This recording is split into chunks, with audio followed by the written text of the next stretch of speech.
contract, what did they not do? So a DBE, there's several categories that qualify you, but the ones that are probably most prevalent are disadvantaged business enterprise. So owned by a woman, owned by a minority. For these grant dollars, a certain percentage of the overall project cost needs to be spent to a qualifying company. I can tell you, I can remember, I think it was the South Atchison Trail project, the fence contractor was that qualifying element to it.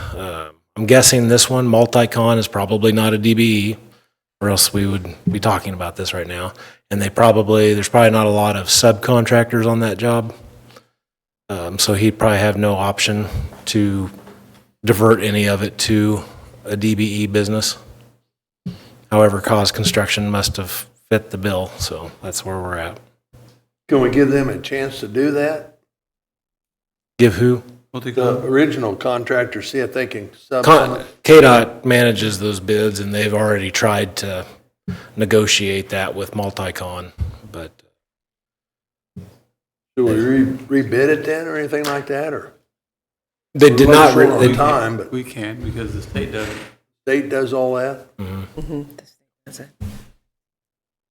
Difference of 27,000. Local fund. Mm-hmm. What's that put our local fund at then?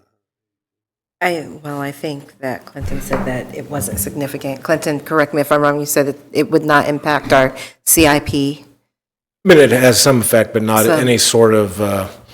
It doesn't put us in any trouble. I'll say it that way. Okay. We should absorb it without any issue. $27,000 more.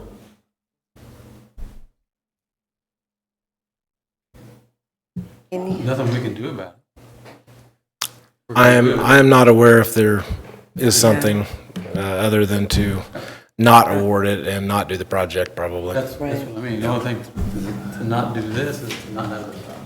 How many bid on this the first time? I don't remember. I wouldn't recommend not awarding. I mean, we're getting No, hundreds of thousands of dollars on this in terms of grant money to replace public sidewalks. So I definitely would recommend to pursue it. For a bit of context, I would say this is the first time I've seen this happen. You say it is the 10 first years. time? Yes. Almost always they find a way to qualify for the DBE. Yeah, that's amazing that they Quite can. frankly, most of them, like if it's owned by a family, they have their wife own 50% of the Well, that's company, exactly they own what 49% Cause of is. it. So that's how most of them handle it, but for whatever reason, they couldn't do that. And welcome to the wonderful world of federal grants and their requirements. Well, that's what Cause does. I mean, it's, Well, there's nothing we can do about it. Yeah. Accept it. Yes. So do we have any other questions, concerns? Okay. If not, I would entertain a motion to approve the consent agenda. I'll make such a motion. Okay, it's been moved. Is there a second? Second. All right, it's been moved and second that we approve the consent agenda. All those in favor, please state by saying aye. Aye. All those opposed, same sign. Motion carries. Okay, new business. Our 2023 Annual Comprehensive Financial Report. Mr. McNamee. All right, so we are talking about FY23. you have an extra. This is the comprehensive annual financial report of 2023. The governing body has to vote to formally adopt the 2023 report. The city hired BT and Company to perform an audit. And we have representatives here tonight, and in a few moments, I'll let Stacy with BT take it away. I will say that we had a meeting with the city's budget and auditing committee, and that group voted to recommend the city commission to adopt the financial report and audit as presented. So with that, I will turn it over to Stacy Hammond with BT and Company.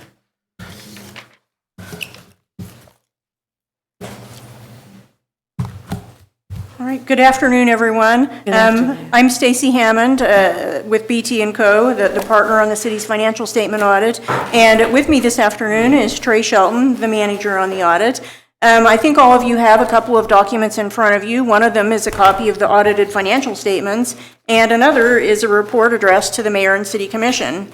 I'm going to be presenting the report addressed to the Mayor and City Commission, and then Trey is going to present the results of the city's single audit of federal expenditures, because this was the first year in a while that the city incurred enough federal expenditures to have a single audit, and so we wanted to stress that a little bit as part of our presentation today. If you'd like to open up the report to the Mayor and City Commission, the first thing I need to visit with you about is our responsibilities in performing the city's financial statement audit. We did perform the city's audit in accordance with generally accepted auditing standards, government auditing standards that are set forth by the Comptroller General of the United States, the provisions of the Single Audit Act, Uniform Guidance, and the Office of Management and Budget Compliance Supplement, as well as the Kansas Municipal Audit and Accounting Guide. All of those standards together require us to perform procedures in order to obtain reasonable assurance about whether the city's financial statements are free from material misstatement. As far as the procedures that we performed, we did examine on a test basis evidence supporting the amounts and disclosures in the financial statements. And we also reviewed the accounting principles that management used, significant estimates made by management, as well as evaluating the overall financial statement presentation. The most important thing that I'll be telling you this afternoon is that as a result of performing those procedures, we did determine that the city's financial statements are presented fairly in all material respects in accordance with generally accepted accounting principles. Therefore, we issued what we call an unmodified audit opinion, which is the best kind of opinion that the city can receive. Moving on to the accounting policies and practices section of the report to the Mayor and City Commission, here we would bring to your attention anything that we identified in the procedures we performed related to changes in existing accounting policies, newly adopted accounting policies, significant or unusual transactions, or significant estimates.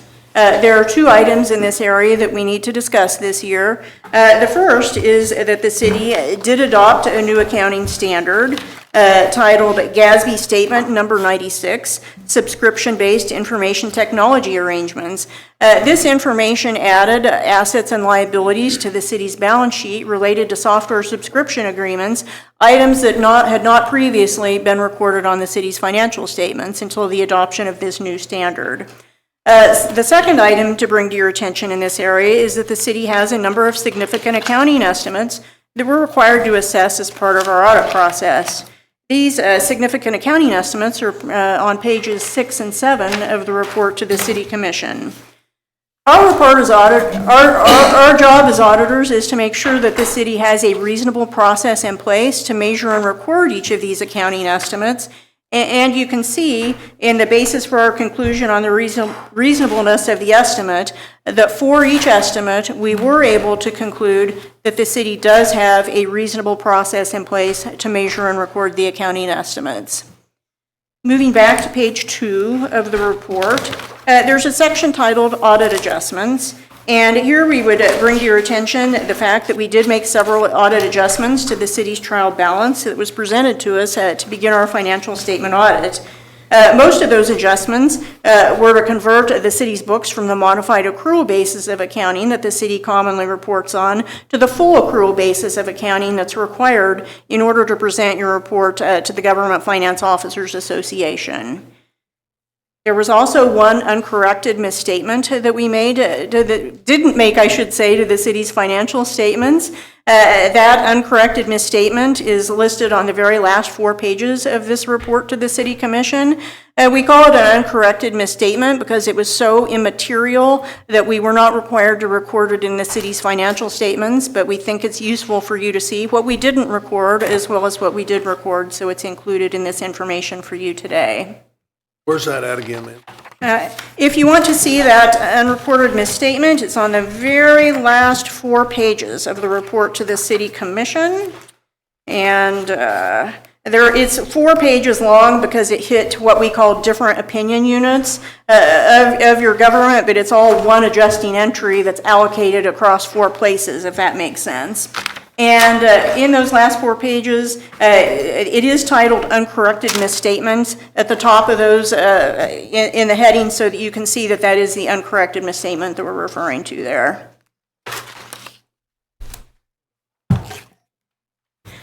Okay, in the final sections of the report to the City Commission, where we talk about our observations about audit matters, here's where we would let you know about difficulties that we might have had during the audit related to significant disagreements with management.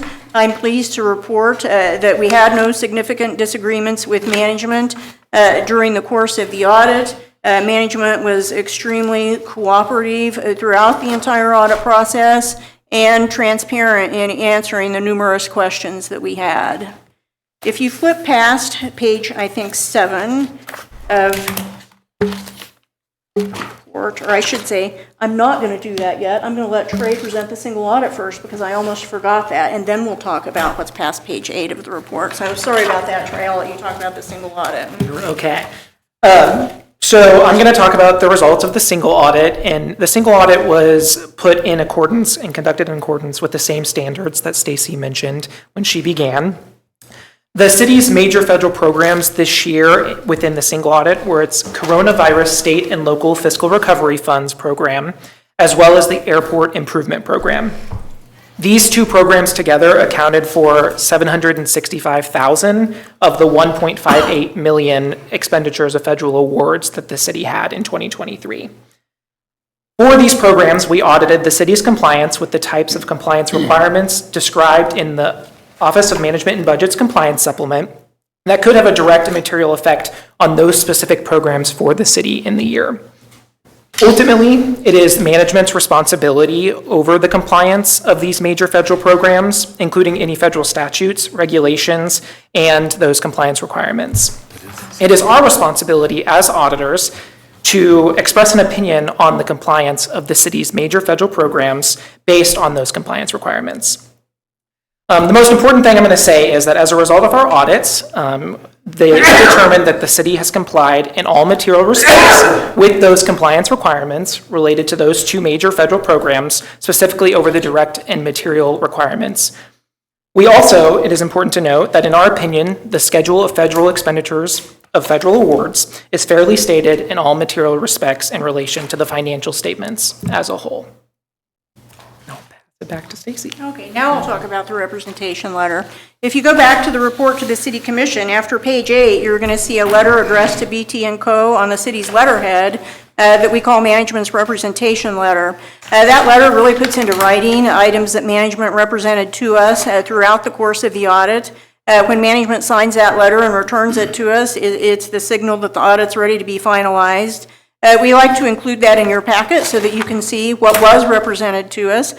We think it helps you to fulfill your fiduciary responsibilities in being able to see that. So with that, that really concludes our presentation today. Before I open it up for questions and answers, I would like to thank Reagan and everyone in the finance department who assisted in getting ready for the audit this year. I know there's been some turnover at the city, which made that preparation difficult, but we appreciate that undertaking. And with that, I will open it up for questions that anyone might have.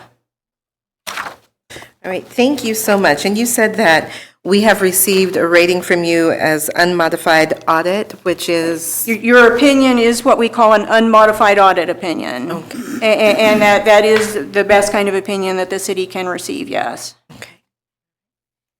Any other questions or comments? That was fun. All right. Okay. Thank you very much. And Reagan, thank you for your work in this as well. Thank you both. All right, thank you. You guys will. Oh, yes, we Adopt need it. to, at this time, move to accept our 2023 Annual Comprehensive Financial Report. Is there a motion? So moved. It's been moved. Is there a second? Second.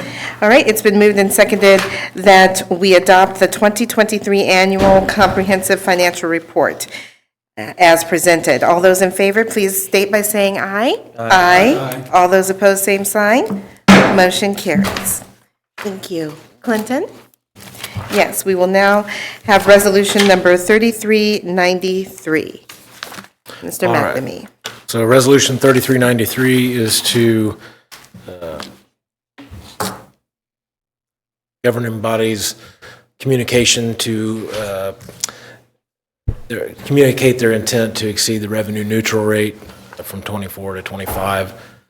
For those who may not know, the revenue neutral rate is started in 2021, I believe, and it is, trying to think of an easy way to put this. So we collected a certain amount of, or we will have collected a certain amount of property tax in 2024, and that required a mill levy that we have in 24 to generate that. And then the county clerk communicates to us in June what the projected mill levy would be in 25 to achieve that same dollar amount revenue total in 24. So if property values go up, which they often do, in theory, the mill levy for 25 would be lower than. We are going to exceed that number. That is the plan right now. We need to communicate this via resolution as a cap. We may not necessarily go that high, but we cannot exceed it once we've stated this. And if we don't do this, then it kind of ties our hands. So the other part of it is to communicate the budget hearing date, which is September 16th of this year at 4:30 p.m. It'll be at this kind of at the same time as our regular budget adoption hearing. Having said all that, the revenue neutral rate mill levy, as communicated by the county clerk to us, is estimated to be 44.248 mills for 2025. This year, it is closer to 50.756, and the proposed mill rate levy as it stands right now for 2025 is 48.889.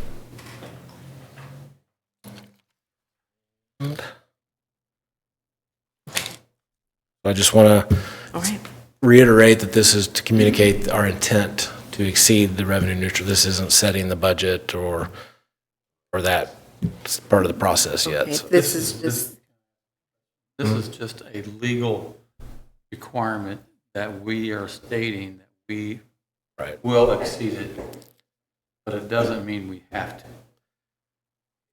It doesn't even necessarily mean that we will exceed it. It means that right now we are planning to, but it could, by the time we get this budget adopted, it could in theory go back to revenue neutral rate. It's kind of up to us That's or up what to I mean. the I mean, governing it's board. basically just We're required by July 20th exactly to legal requirement. do this. Okay, that's all. right. So at this moment, we need to set this, we need to state that we will agree that we may go above the neutral rate. Right. It doesn't mean that we will, but at this moment, we have to set this. Otherwise, we cannot. It allows us to go adjust it. above the R&R rate, and then it caps us at the mill levy rate that we're proposing for 25, which is 48.889. Okay. So we wouldn't be able to do 50, for example. So we can only go down from that. Okay. We do. Okay, it's been moved that we adopt resolution number 3393, authorizing the statement of intent to exceed the revenue neutral rate for submission to the county clerk and setting the public hearing on September 16th at 4:30 related to the intent to exceed the revenue neutral rate and the budget hearing. Is there a second? Second. Okay, it's been moved and seconded. This is a roll call vote. Tina? Mayor Young, Yes. Vice Mayor Wilcox. Yes.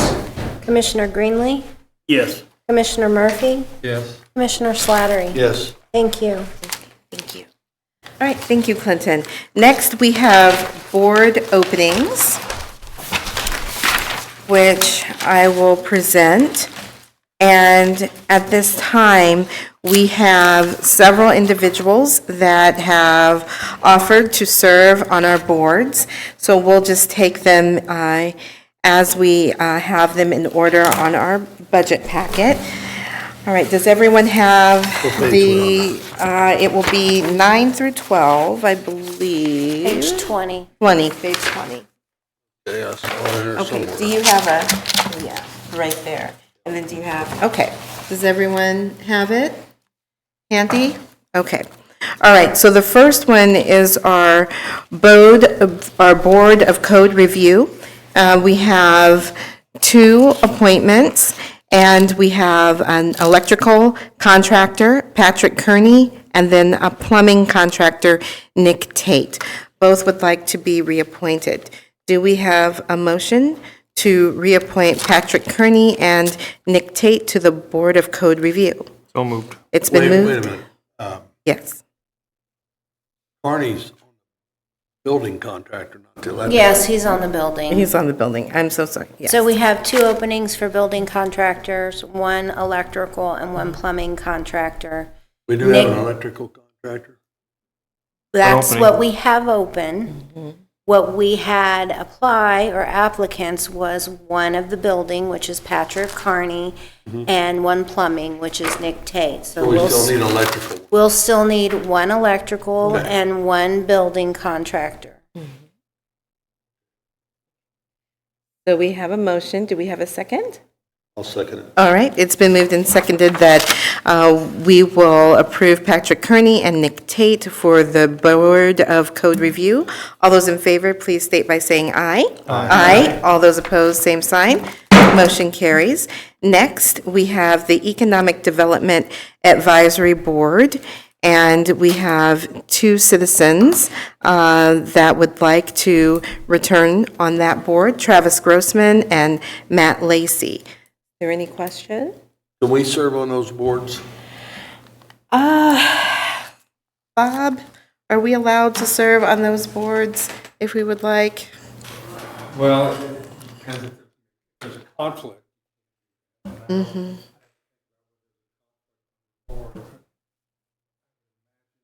First guess is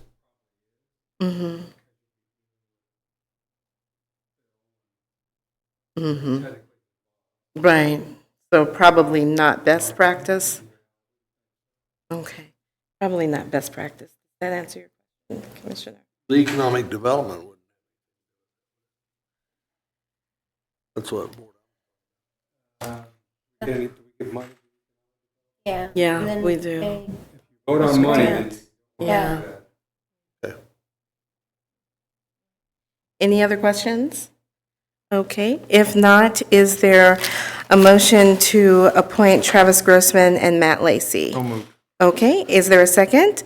Go ahead, Commissioner Murphy. Okay, it's been moved and seconded that we reappoint Travis Grossman and Matt Lacey to the Economic Development Advisory Board. All those in favor, please state by saying aye.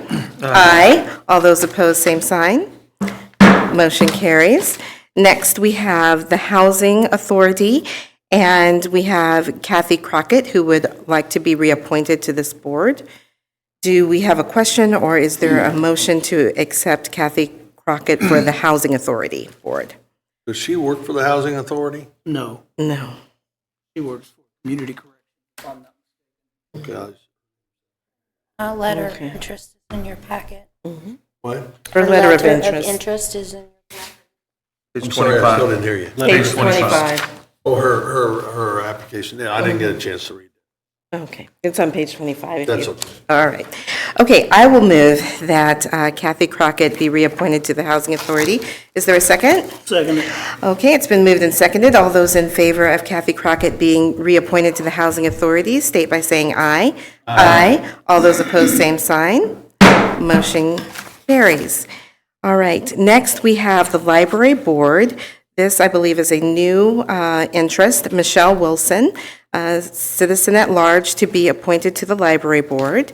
Do we have a motion to appoint Michelle Wilson? It's been moved. Is there a second? Wonderful. It's been moved and seconded that Michelle Wilson will be appointed to the Library Board. All those in favor, please state by saying aye. Aye. All those opposed, same sign. Motion carried. Next, we have the Park and Forestry Board with Mr. Brian Keegan. I believe he is also new. Do we have a motion to accept Brian as a Park and Forestry Board? Makes sense. Okay, it's been moved. Is there a second? I'll second it. All those in favor, please by saying aye. Aye. All those opposed, same sign. Motion carries. Last, we have for the Planning Commission, a request for Allison Trunette and Mark Harris to be reappointed to the Planning Commission. Is there a motion to reappoint Allison and Mark? I make such a motion. It's been moved. Is there a second? I'll Second it. It's been moved and seconded. All those in favor, please state by saying aye. Aye. All those opposed, same sign. Motion carries. All right, I'd like to thank all of the individuals who expressed interest and who have been appointed. Congratulations. And we just encourage individuals to check our website to ensure that if there is a board opening and they are interested, we would appreciate their service. Next, we will have an executive session to discuss and be in consultation with the city attorney to discuss privileged attorney-client matters pursuant to KSA 75-4319, subsection B, subsection 2. Bob, do you have an estimated time that you think we will need? I would think at least. At least 20 minutes? 20 minutes? All right, okay.